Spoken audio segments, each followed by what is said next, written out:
আমি এখানে আটা, হলুদ আর হলো লবণ দিয়ে মেখে নিয়েছি। আগে কেটে ধুয়ে ভালো করে লবণ মেখে রেখেছিলাম, লবণ মেখে কষ দিয়ে ধুয়ে নিয়েছি। তোমরা এরকম করে ভেজে খাবে, দেখবে ভালো লাগবে। বাচ্চা বুড়া সবাই খেতে পারবে, একটুকু তিতা লাগে না। খেয়ে দেখো, গরম ভাতের সাথে খুব ভালো লাগবে। আমি এখন আবার ভাজা করছি, দিয়ে দিলাম এখন কড়াইতে। এভাবে ভাজবে।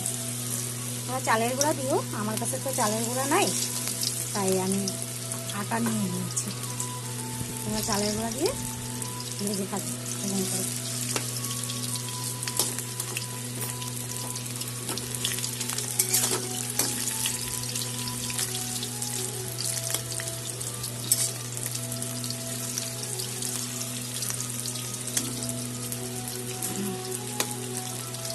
ঠিক খেতে খুব ভালো হয়, সবাই খেতে পারবে, একটুকু তিতা লাগবে না।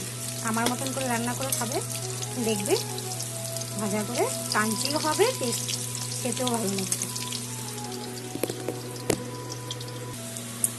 আমার ভাজা হয়ে গেছে, তোমরা এরকম করে বানিয়ে খাবে কিন্তু।